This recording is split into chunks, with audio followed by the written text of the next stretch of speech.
Hi, I'm Joe Spina, and welcome to the Joe Show, where truth is our mission, reality all around, said as we see it, and frankly as well. One of my favorite authors of all time was Kurt Vonnegut. I mean, he was a space shuttle, the first startup. And I thought it might be a little fun to take a peek at uh, Kurt Vonnegut and some of the things he had to say and his positions on life, liberty, and the pursuit of happiness. So let me begin by talking about Kurt's politics. Well, before I do that, this is the type of guy he was. He smoked Pall Malls, and he started smoking as a very, very young man, 12, 13 years old, a couple of packs a day, whatever. He was an ardent smoker. And he was in his 80s, and he got ticked off, and he wanted to sue the tobacco company. And the reason why he wanted to sue him was not necessarily because of the ill effects that smoking long-term can do to your health and your lungs. It was quite the opposite, because on the pack of cigarettes, as you well know, it said cigarette smoking can be hazardous to your health, and pretty much was a guarantee that you were going to go plop. He was disappointed because he didn't. So he wanted to sue them because false advertising on the back of their cigarettes. I mean, this is the type of mindset that he had. Now, when it came to politics, Vonnegut he wasn't particularly sympathetic to either liberals or conservatives. And this is a quote of his. He said, "If you want to take my guns away from me," and that's in quotes, "and you're all for murdering fetuses and love it when homosexuals marry each other, then you're a liberal.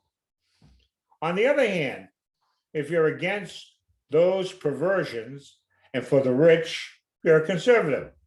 What could be simpler?" And regarding political parties, Vonnegut, I mean, it's a classic. He says there's really only two parties in America, and those parties are winners and losers. He says the people don't acknowledge this. They claim membership to two imaginary parties, the Republicans and the Democrats instead. That was Kurt Vonnegut. Pretty profound stuff. Now, I read most of his books, and one of them that it was an absolute classic was called Breakfast of Champions, and it came out in 1973. And I'd like to, if I may, with your indulgence, I want to read a couple of his witticisms, his quotes. His idol, or those folks that he modeled himself after, who he considered his mentors, were George Orwell in 1984, the book 1984, which I am absolutely another great book, and actually Huxley, who wrote The Brave New World. So I thought that I'd be very simply, probably why I'm so sympathetic toward his writing. Plus, he was a science fiction writer. I loved Isaac Asimov in science fiction. Kurt was a really fascinating individual. He wrote a serious book that brought him to fame called Slaughterhouse-Five, about World War II in Dresden. And a little historical setting here. Dresden was in, I believe, Bavaria, in southern Germany. And for some reason, General Dwight D. Eisenhower, who was a supreme commander at the time, thought that Dresden was critical in defeating Germany. You had to wipe out Dresden. And it was a very historic and architecturally gorgeous city. And what they did is they firebombed Dresden. They just sent all these bombers over there, boom, boom, boom, boom, with these huge, massive bombs. As a matter of fact, conventional bombs, they were more powerful and in a lot of ways more devastating than Nagasaki and Hiroshima. And if I'm not mistaken, somewhere in the order of 250,000 Germans perished as a consequence of the firebombing of Dresden. People protected themselves by going in slaughterhouses, actually. It was like bunkers. And he wrote about it, it's called Slaughterhouse-Five.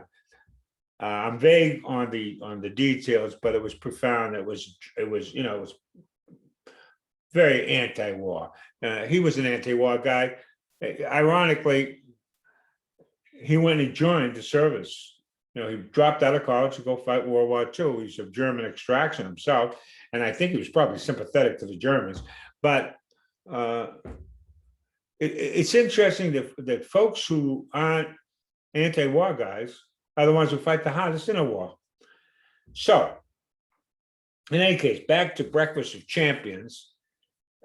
He says, so intense.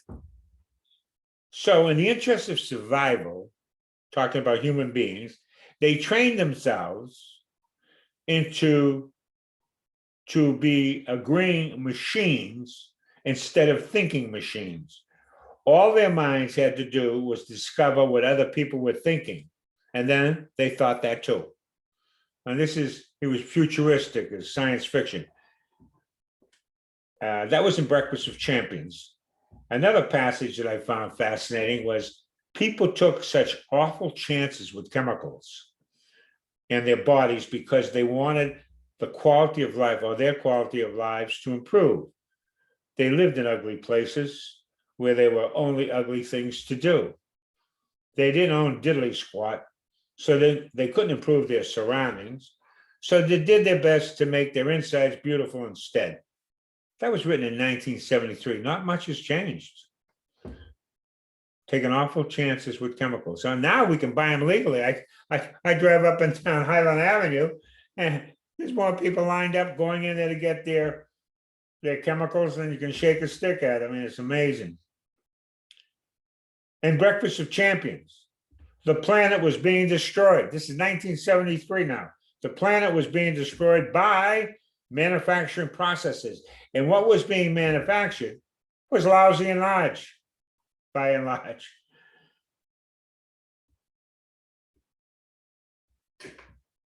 The nicest veterans in Schenectady, I thought, he worked for General Electric in Schenectady, became a PR guy for them while he was an aspiring writer. The nicest veterans in Schenectady, I thought, the kindest and the funniest ones, the ones who hated the war the most, were the ones who really fought it. Isn't that true? That came out of Slaughterhouse-Five, by the way. I thought scientists were going to find out exactly how everything works and then make them work better. I fully expected that by the time I was 21, some scientist, maybe my brother, would have taken a color photograph of God Almighty and sold it to Popular Mechanics magazine. Scientific Truth was going to make us so happy and comfortable. What actually happened when I was 21 was that we dropped Scientific Truth on Hiroshima. That was at a lecture he gave at Bennington College back in 1970. That's the type of mindset of Kurt Vonnegut. If you're interested in,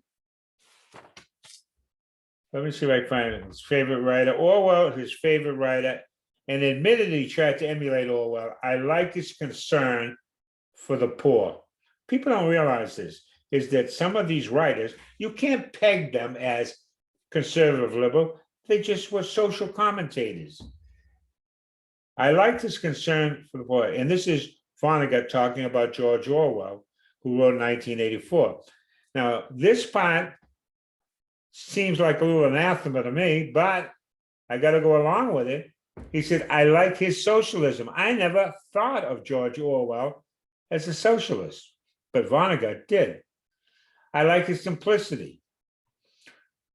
Vonnegut also said of Orwell's 1984 and Brave New World, Huxley's heavily influenced his debut novel, and I think that's probably the only one I haven't read. And now that I think about it, I'm going to have to go get it.